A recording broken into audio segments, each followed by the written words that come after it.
Hello mga mamshi! Welcome to our podcast, Caffeinated Motherhood. Cheers!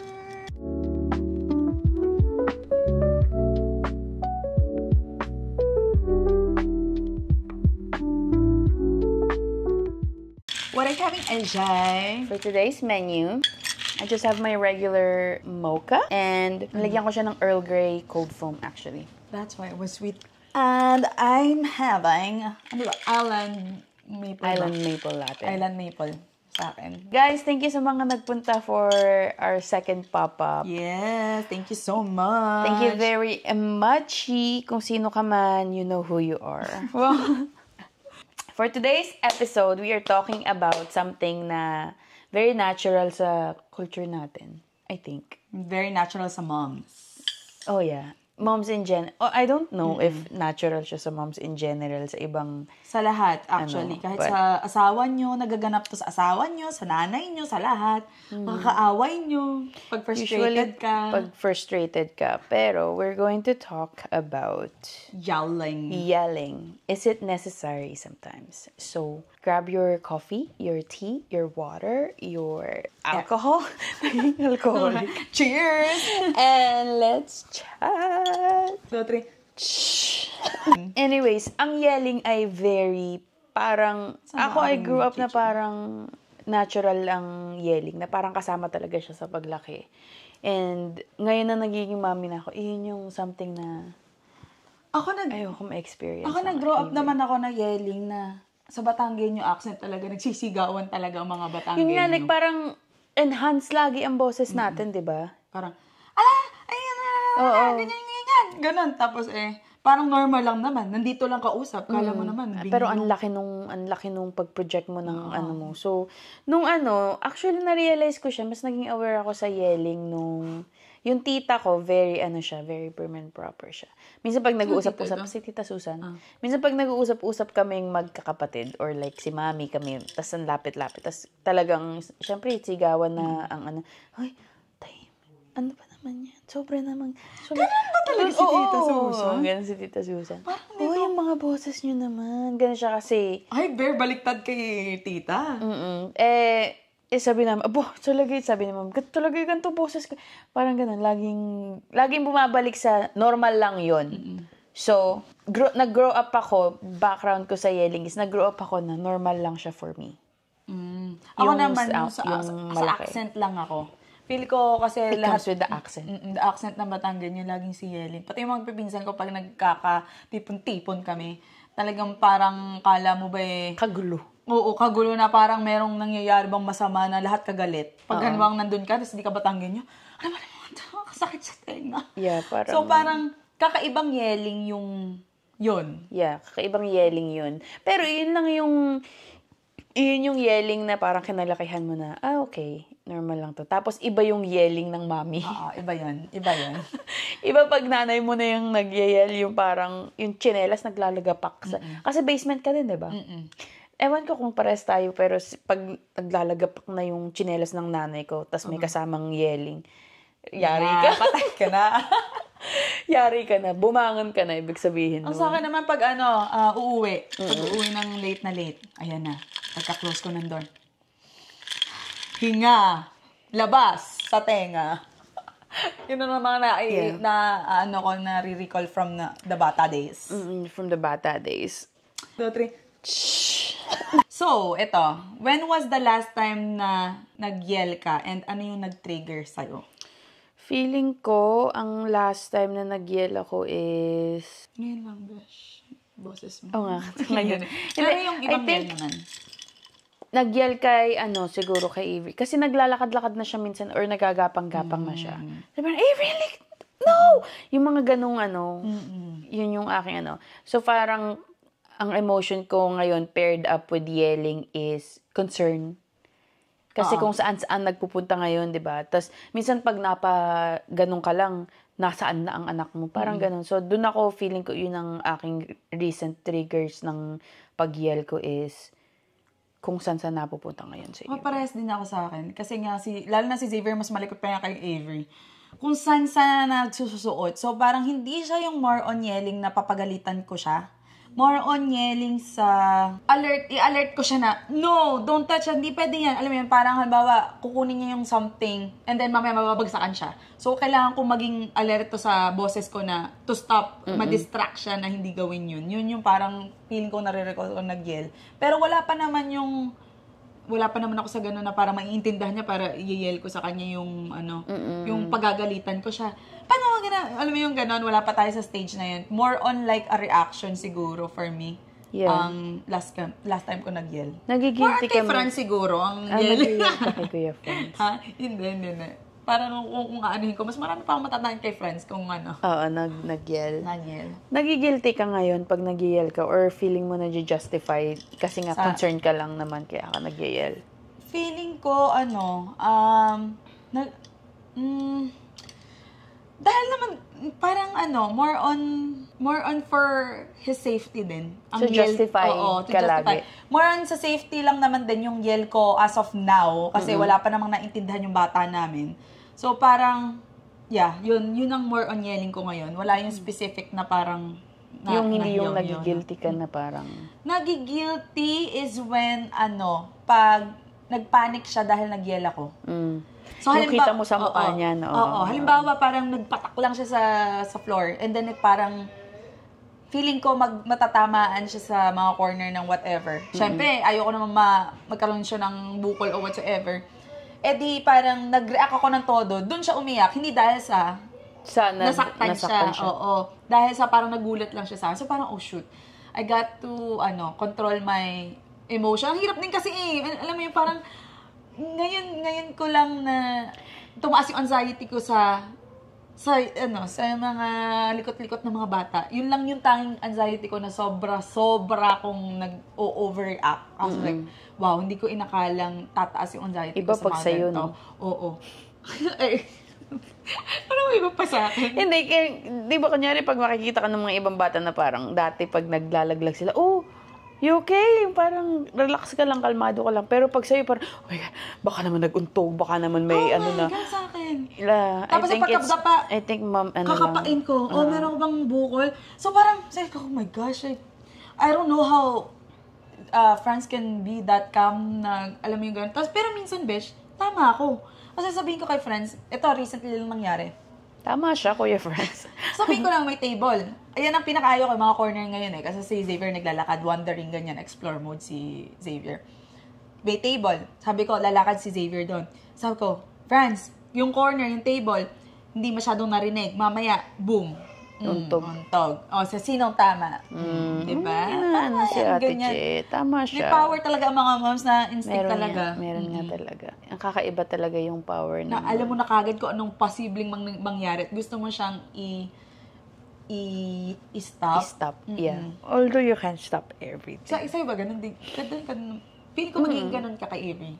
Kasi nandun papunta ka na dun. Pangalang Ngayon, parang justified naman ang aking pagsigaw-sigaw kasi nga, concern lang naman din ako sa kanya. Gusto ko lang siyang, Pero nung nagigilty ako sa yell ko, nung early postpartum ko, yung parang, can you stop? Like, yung pag-ayaw niya tumigil umiyak.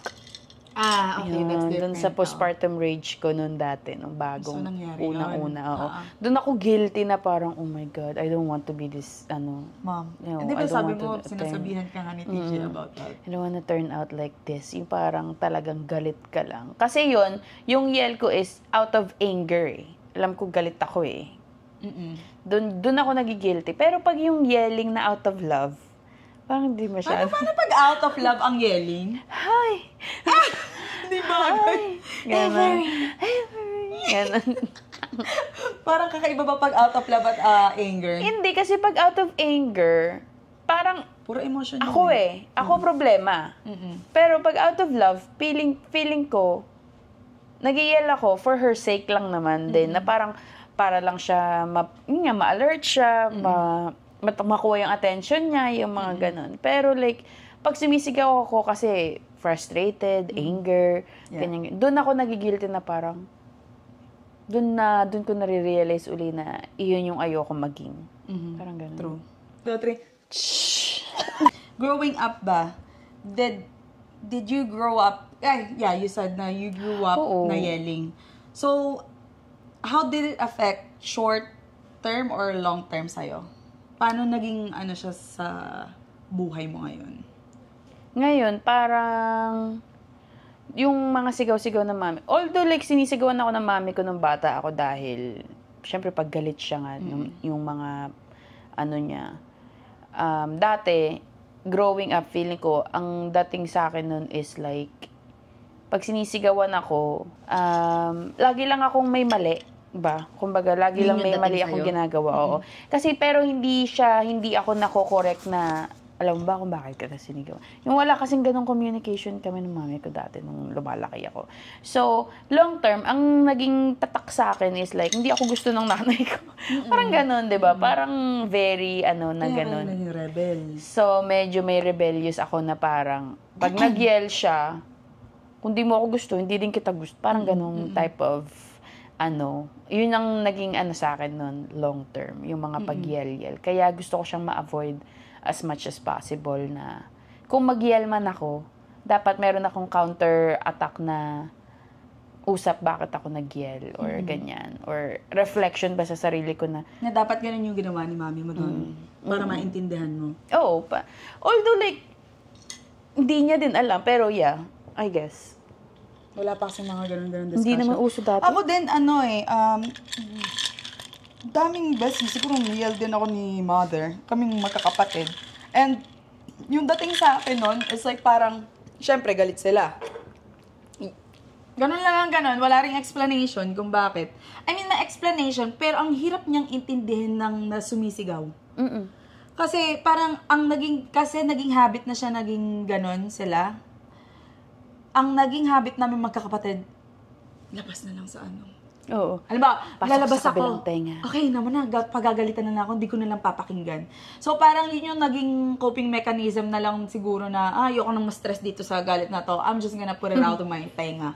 Parang ganun ang nangyayari Sa sobrang habit na lang yung pagiging yelling nila noon. But then, it made me actually like parang, at the same time, na-realize ko din na parang, okay, yeah, I'm wrong. Pero hindi ko nakitang necessary na mag-yell. At the time, di ba? Like, parang hindi siya, I don't know, parang hindi productive yung... Parang naging productive siya kung may dinagdag lang siguro ng explanation at the end of the whatever, ganyan. Kasi ang nangyayari, hindi tayo para bang, hindi natin pinapakinggan Hindi kayo nagkakasangga kayo more. Kasi alam mo na, galit pag lang ginawa ko to, magsisigaw lang naman yun. Pwede ko namang i-ignore na lang yung sigaw niya. And then move on na uli. And then continue lang uli ang cycle. So parang, meron ding fear. Kasi, dumating din ako sa fear na parang, shit, paano pag ganitong ginawa ko? Pagagalitan na naman ako. Wala, hindi ko nagagawin. May mga ganong times. Pero, most of the time, ang nangyayari talaga nung bata tayo, labas lagi sa tenga yung, ganun talaga Yeah. Sana hindi ka maging gano'n. I know. Pero, yeah, yung gano'n ang nangyayari noon. Yeah. 2, 3. Eto, like, I guess, is there such thing as like productive yell? Or like... Kung may difference between yelling in anger versus yelling in like crisis. Oo, yung mga gano'n. Crisis ba? Crisis? Nasaan ka ba? Ayun na. I think ako, yes. Yung to draw urgent attention. Yeah, parang ang productive. Ang productive yelling is like, for me, parang alert yelling. Yeah. Diba? Parang different siya sa anger nga, yung sabi mo. Kasi sabi mo nga kanina, it draw attention right away ang productive yelling. Kumbaga, pag halimbawa may papatak na agad, isang short and loud na, hoy! Wag yan! Ganon. Alam mo yung productive yelling na ganon. Parang makukuha mo kagad attention nila para to avoid whatever harm that's gonna happen. Pero like yung anger yelling is more of like venting emotion. Emotionally damaged ka lang. Venting emotion. Uncontrolled na para bang mag-aaway lang kayo. Pinoproject mo lang sa anak mo yung fears mo. I think. Yun yung difference, no? Yung difference ng dalawa. At saka parang siguro for the anger yelling din, yung tone niya mas harsh kesa dun sa productive yelling na para bang isang anuhan lang. Kaya siguro nasa-separate natin kung alin yung productive yelling at saka yung anger yelling. Kasi yung anger, yan, Armalite, ganyan. At saka pag anger yelling, parang lumalabas lahat ng kahit hindi naman related sa topic lumalabas lahat ng sama ng loob ng nanay mo. Personal attack na ba? Personal attack pag pag alam mo ang anger talaga sila. 2, 3. Do you think yelling can be a parenting tool or is it always a lose of control? For me personally, feeling ko lose of control lagi ang yelling. I think there's ways na you can be calm kung aanuhin mo sila sa attention, like for attention, for ganyan. I think there's ways na hindi involve ang yelling, somewhat. Pero feeling ko kasi pag ako personally, kapag sumisigaw ako, nawawala ako sa, ano ba yung word na yun? Na iniisip ko? Nawawala ako sa goal mo? Ha? Sa goal. Hindi kunyari pag nakukonsume ka ng fears mo pag sumisigaw ka or something. Kasi parang, syempre pag galit, kunyari, example na lang, parents ko sa akin or mami ko. Pag sumisigaw siya, nagagalit siya sa akin kasi ayaw niya akong mapahamak. Natatakot siya sa pwedeng mangyari sa akin kapag nangyari yung mga iniisip niya sa utak niya. Kaya, sinisigawan niya ako kasi natatakot siya. Galit siya sa akin kasi nga, baka mangyari yung mga kinatatakutan niya. So, kapag sumisigaw siya sa akin, nawawala yung composure niya as a calm, safe place for me as a child. Diba? So, feeling ko lagi, lose of control pag nag-start ka ng mag-yell sa anak mo kasi na-consume ka na ng fear mo, nawawala na yung composure mo as like their safe place. Na ngayon, 'di ba, kasi bata pa sila, feel mo na safe place ka, ikaw lang gusto nila, ganyan. And gusto ko mag-continue 'yon na ako yung safe place niya. And I feel like kapag mag-yell ako, parang nawawalan ako ng control sa sarili kong emotions. Kumbaga, ayun ang aking sa akin, both. Feeling ko, parang same category. Pero, pag sinabi ng parenting tool, if parenting tool ang pagiging yell, I can refer it to the productive yell. Kasi parang, pag naging productive yell ka, it could, like, prevent you from harm. Like, parang it teaches you na parang, okay, nag-yell yung mami ko, that means na hindi ko pwedeng gawin yun. It teaches me na parang this is dangerous and then I'll learn from it. Parang ganon. And then yun yung sinabi mo na lose of control, totoo na parang, ang tawag dito, nawala ako sa aking train of thoughts. Wow! Alam mo na kaagad. Ano kasi sabi mo kanina, Besh? Parang nawawalan ka ng composure. Oo. Like, para bang yung emotions mo is like super overload. Kaya ka napapasigaw. Oo. Kaya sobra kang galit. Kasi sobra kang takot. Parang gano'n. I don't know. Kaya nga. Tapos, syempre, pag tumataas yung boses natin, natatakot yung mga babies natin. Yeah. I don't know. Parang ang ayoko lang is like, pag sigaw ako ng sigaw, instead na maisip niya na, dangerous yun. Baka, bakit hindi ko ba pwedeng gawin to around my mom? Parang ganun. I don't know. Just personal, I guess it's, iba-iba sa iba't ibang moms. Diba? Parang merong mga mommies na parang, di ba may mga sinasabi, nagagalit ka ba ever? May mga friend kayo na nagagalit ba to ever? Kasi lagi silang composed lang sila. Hindi sila nawawala I cannot. Kaya ako, very, feeling ko lagi, yun lang. Out of topic, ang dami yung cooler. Yeah. 1, 2. Meron pa sa taas. Anyways, okay. Yeah. 2, 3. Do you believe kids tune us out when we yell too often? Have you noticed it in your... Ano yun? Ano ibig sabihin nun? Tune us out. Tune us out? Yung Besh, yung nilalabas nila sa tenga nila, hindi ka na pinapansin. Parang, di ba? Oo. Yun nga, sabi ko, they start to not listen to what you're saying if because it's happening too often. Oo. Kapag hindi nila naiintindihan. Para bang yung sabi nga namin kanina, nag-emotional shutdown ang mga kids. Yung ginagawa natin dati. Kasi gusto kong i-protect yung sarili ko from the stress. Ayoko nang marinig yan. Yeah. Ilalabas ko na yan. So, parang kung na-feel ko yun, hindi rin ma-feel nila yun. Kasi parang, I feel like, napaka-common yun sa lahat ng mga kids. Kasi nakikita ko rin sa kapatid ko dati Miski dun sa Kahit bunso sa bunso namin. namin ngayon. Yes, besus ko po. Alam mo, ang sarap ganunin ng ng bibig ni Romer dati. Yeah. Parang sabi ko, oh my gosh, you don't understand what we're trying to say. Alam mo yan, kami yung may mas alam. Ang hirap, like parang nakikita ko na kagad yung challenges na pag pinalaki si Xavier. Yeah. Alam mo, best ito yung one thing na realization ko. Madaling mag-anak, pero ang hirap magpalaki. I know. Holy shit. Yes. Alam mo, yun na yung parang realization ko. Kasi you wanna be a good example or model for them and like you want them to be a good human being. Alam mo yun, sa'yo nakasalalay. So parang napakalaking so it's the biggest personal development. Kailangan mo, wala kang choice. Yeah. Pero yun yung nangyayari nga doon. The more they yell or we yell, the less they listen. Yes, I agree. Yes. I agree. 2, 3. What emotions do you think really drive your yelling? Is it anger, fear, stress, feeling unseen? Ako, for me, fear talaga. I think, sa therapist ko to may sinabi siya eh. Sabi niya lagi, kapag nagagalit ka, it's like a layer of onion. Merong fear na nagtatago behind your anger.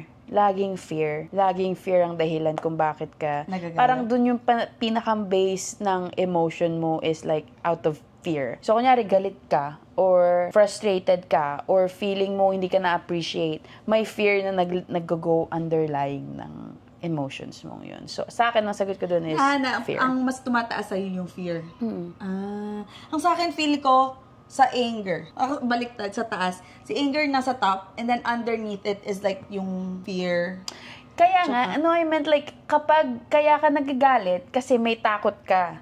Ganun. Yun din pala yung root lagi ang fear. Parang laging nagro-root cause mo is fear. May takot ka, kaya ka galit.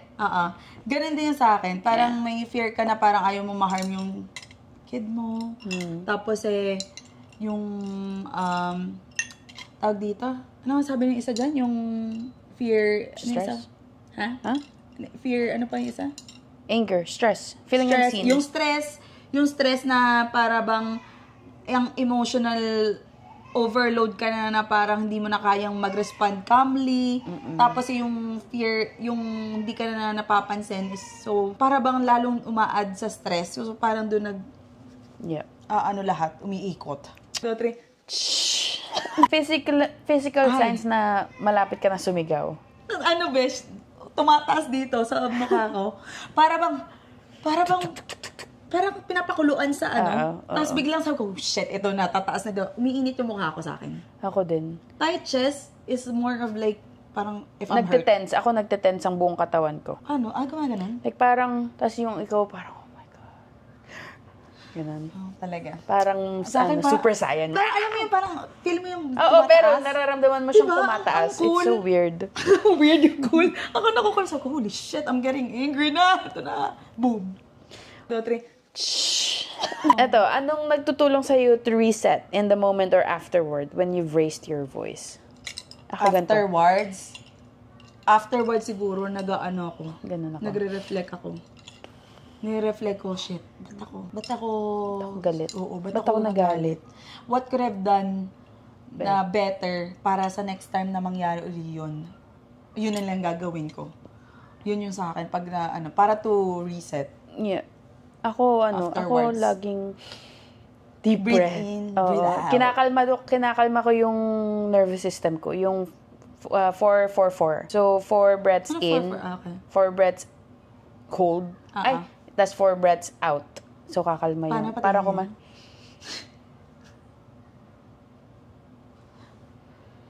Ganon. Kakalma utak nyo, guys. Promise, try nyo. Parang yung tightness nyo everywhere is like, holy shit. Talaga siya. Nagre-reset ka talaga. Yoga mode. Yeah, for me. 2, 3. Ito ba, Besh? Ang isa kong hindi ko nasabi. Yung parang in the moment, Besh, ito. Let me share lang.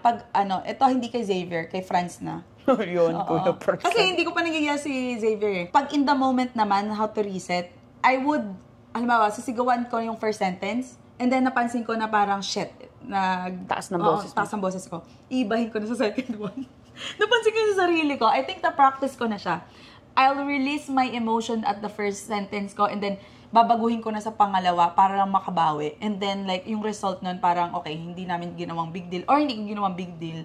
Hindi siya nagalit dahil, kasi minsan, ang nagiging away is like, dahil tinaasan mo ng boses hindi yung mismong problema. Yeah. So, parang natuto ako na parang pag sumigaw ko sa kanya, natuto kong i-control yung emotion ko. Sa second one na sunod kong salita, mas kalmado na. Kalmado. Oo. Nauuto ko naman na, nauuto ko naman na gano'n yung nangyari na hindi ako nagalit. So, parang, ano naman siya, Nag-work. Nag-work. Kung gusto nyo, gawin nyo din yun. Alam nyo, nag-work sa akin yun. Amazing. 2, 3. Eto, do you apologize to your kids after yelling? Oo. Why or why not? Oo, kapag nasisigawan ko si Avery ngayon, sabi ko, I'm so sorry, anak, I'm so sorry, I love you so much. Ganun. Yun lang. Why do you think hindi ka nag-apologize? Practice sa akin. Kasi nga, hindi kulang sa akin yung paglaki ko Yung sisigawan ako tapos we just move on from that, 'di ba? So ngayon, pag napapasigaw ako, which I think inevitable naman learning to be a mom and learning my own emotions and stuff. Pag napapasigaw ako sa kanya, lagi kong sinasabi, sorry. I love you. Laging ganun. Para masanay ako in a way na kapag malaki na siya, pag sumigaw ako sa kanya, sorry. Lagi akong may sorry. I love you or like alam mo yung explanation. Kasi you wanna build habits now na bata pa sila para hindi na siya mahirap gawin paglaki nila. Ako din, ganyan din ako. I agree to that. I feel like if I were to yell then, mag-apologize din ako after. Just to show behavior for Xavier. And na parang I own to my mistakes. Yung parang ganun. Para lang masanay din sila na parang pag nagkamali sila, ganun din yung gagawin nila. And also, like, parang siguro repairing connection din na I'm still your safe space. Like, I am not, like, bad. I'm, like, parang, I'm not a bad mom. Like, wag mo, hindi ako kaaway. Para bang gusto ko maintindihan mo na parang na-loss lang yung temper ko at that moment. Pero hindi ibig sabihin nun, like, bad mom na ako sa'yo. Like, ano yun? Para lang ba, maipakita rin sa kanila na I care enough to own the mistakes that I did at that moment. Kaya, I would apologize for, I think, lahat naman siguro ng mom, ganun. Para rin din ma-build yung connection, yung dalawa, na nag-aanuhan kayo, nagkakaintindihan kayo, di ba? Yeah. Or like, kanyari, pag lumaki sila na nakasumigaw ka saglit, malaman nila na, baka may pinagdadaanan si mami, ganyan. Hindi siya, like, parang, yeah, and it's to show them na that is not the way to handle the situation, if ever kung anong situation na yun. Yeah. Parang teaching din sa kanila, Yeah, teaching moment din. 2, 3. How do you want your kids to remember your tone as a parent? Ganito. Falala! Sabi na Sipol. Do, re, mi, fa, sol. Gusto ko ito. Hindi. Kalmado. Ako, steady and, ako rin, gusto ko steady, calm and warm, and like, gusto kong maging, malaman nila yung tonong nandito ako for them. Kahit sumisigaw man ako, or hindi sa kanila, it's for them, actually. Yeah. I don't think na may iwasan ko ang yelling, to be honest. Like, Me too. I will never be that mom na be perfect na parang hindi nag-yell. Hindi ko kaya ko. Ay, pucha. I'm manifesting. Kaya ko to. Kakayanin. No. Yeah, gusto ko ngayon yung ganong tone. At saka parang, yung safety. Ganyan, safety tones. Na para bang natatrust tayo ng mga kids natin. Ganyan. 2, 3. One last question. What's one thing you wish more moms knew or felt safe admitting about yelling? What's one thing you wish? Ano yung...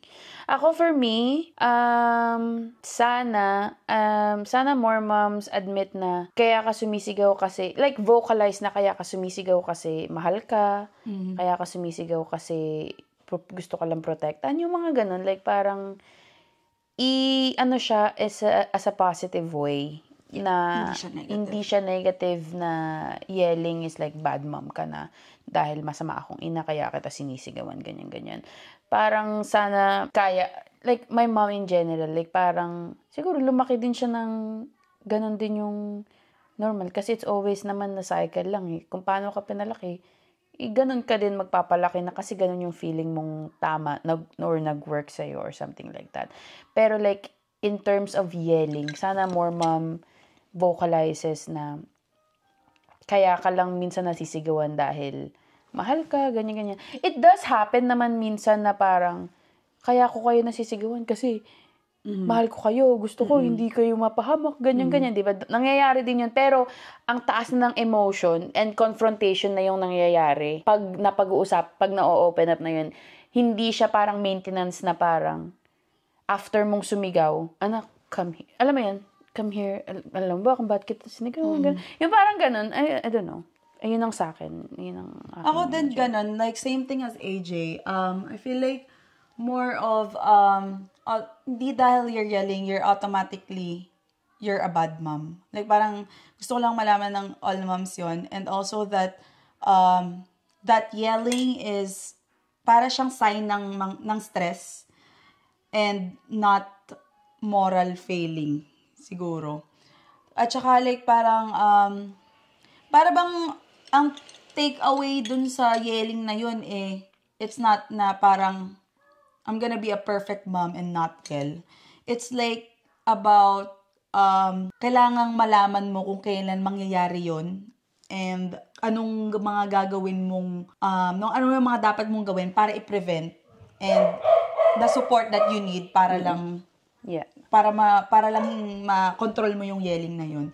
So ayun, like parang sana like all moms like parang okay lang na mag-yell pero at the same time mas maganda din na parang may explanation ka, yung parang controlled, yun nga, yung productive yell, that's very normal, pero parang yung, sana yung ginagawa sa atin yung parents before. Pwede rin namang gawin yun kaso in a more calm way, kasi parang ang nagiging resulta nga is like, hindi sila nakikinig, mga ganyan. So, ayoko din yung maranasan ni Xavier. Yeah, ayokong lumaki siya na parang dededmahin na ako. Pero feeling ko, hindi ko rin pero hindi mo rin sure, di ba? Hindi din natin alam what the future holds. Ang dami nating say-say ngayon. Siyempre, di ba? Maya-maya, tangin na, sigaw ka ng sigaw. Miles away, rinig na rinig mo yung sigaw. Sabi mo sa podcast, hindi ka nag-yell. Pero ikaw nag-yell. Tinan mo. Yeah. I think so, very normal. Hindi, very normal, I think. It's gonna happen. But try to. And when that happens, just know that it's okay to slip. Kasi, you're not perfect and it's so hard. Diba? It's so hard. We have so much emotions. We have so much worries. Ang hirap magpalaki ng anak. So, hindi mo talaga mapipigilan na mag-let go na lang minsan na parang, holy... Yes, and you're under pressure talaga and that you don't have enough support. Kaya nangyari yung yelling na yun. Kaya, so, it's okay. It's okay to yell. Yeah, it's okay to yell. Honestly, I feel like, basta you just keep reminding yourself that you're doing your best. Yeah. And the rest will provide. Ang pangit. Yung gusto mong magpayo pero wala kang wisdom. Anyways, the rest guys, will provide. Yeah, God bless. God bless, bye. Yun na yun. Anyways, yun lang ang aming cutie light episode para sa araw na ito. Tagalog. Maraming salamat po. Maligayang Pasko. At manigong bagong taon. Mali pala, August pa lang pala. Hindi, yun lang guys. Sana may natutunan tayo kahit paano. Sana merong meron kayong kahit papanong takeaways na nakuha sa conversation na to. And, yeah. Anyways, I believe in you. Kaya mo yan. Mag-yell ka man or hindi, carry lang yan. I'm sure mahal na mahal mo anak mo. Cheers. Tagay tayo dyan. Cheers. Bye-bye. Bye. Guys, follow our social media. Instagram, Instagram, YouTube. Yun lang. Spotify. And we'll see you guys on our next one. We have a guest for our next week episode. So, bye. Thanks for listening.